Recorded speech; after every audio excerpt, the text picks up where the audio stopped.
Hey YouTubers, it's Charlie. So the unthinkable just happened. George R. R. Martin just released new Song of Ice and Fire content as part of a book called Dangerous Women. It takes place about 150 years before the events that are happening on the show right now. Since a lot of you probably haven't had the chance to read it yet, I'm not going to do spoilers, but I will do my top 5 things to look forward to. I'll also do a non-spoilery review, but you seriously have to buy this book. There are dragons everywhere in it. So top 5 things to look forward to in this book. Number 5, the Targaryen family tree. So the story takes place about 150 years before the events that are happening right now in A Song of Ice and Fire and on the show.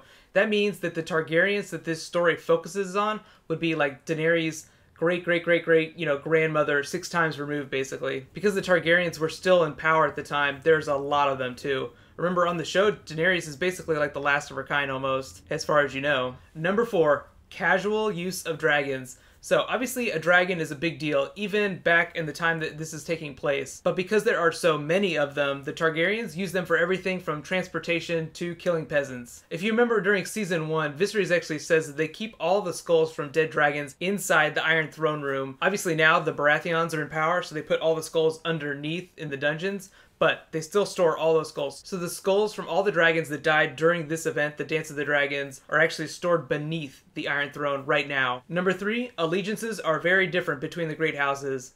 So on the show right now, say for instance, House Stark and House Lannister are big enemies, but back 150 years ago, it was very, very different. So it's a really funny juxtaposition based on the current allegiances on the show right now, especially during the War of the Five Kings. Number 2, the death of the dragons. So obviously on the show right now, there are no dragons with the exception of Daenerys' dragons. Most of them actually died during this event, the Dance of the Dragons, either died in battle or were murdered. So if you remember in King's Landing, they actually have a dragon pit where they used to store all the dragons and they used to hatch new dragons. Because they were chained up, that was actually a place where a lot of dragons ended up getting murdered by people in King's Landing. It still exists on the show right now, but it's just kind of a burnt husk version of itself. And if you believe the rumors, there's a lot of wildfire stored beneath that dragon pit too. And my number 1 thing to look forward to, the Dance of the Dragons, the actual War of the Dragons. So it's a civil war between the Targaryens, but obviously they kind of pull in the rest of Westeros into this conflict. The really awesome thing about this that you don't see on Game of Thrones right now though is Dragon Riders. Dragon Riders are actually a special group of people that have Targaryen blood. You have to have like this special Jedi mind powers to be able to bond with dragons. So even if you're a Targaryen bastard, you can still become a Dragon Rider if you have the right mojo. A lot of people have actually been asking me who I think are going to end up riding Daenerys' dragons, because obviously she's going to be riding one of them at some point. They're not quite big enough yet, but hopefully during Winds of Winter and Dream of Spring, we'll actually get to see people riding those dragons. So if you haven't read the story yet, you can buy it super cheap on Amazon. I'll put a link in the description. I actually bought it for my iPad. I don't want to post any pirate links just because I really want George R. R. Martin to be my friend someday. That'll never ever happen, but I just don't want to take the chance. So here's a non-spoilery review of this short story. It's just the short story, The Dance of the Dragons. The book that it appears in is actually much longer. I can't tell you how excited I got about when I found out about this short story. It's been so long since I read Dance of Dragons, and it's probably going to be at least another year or 2 before we see Winds of Winter. So if you are a big fan of the Game of Thrones books, this is on auto buy. But if you're on the fence, it actually has this amazing old-timiness to it that you don't really get in the show. It's almost like you're learning about Westerosi history from a professor. I can only imagine how awesome it would be to take that class in school.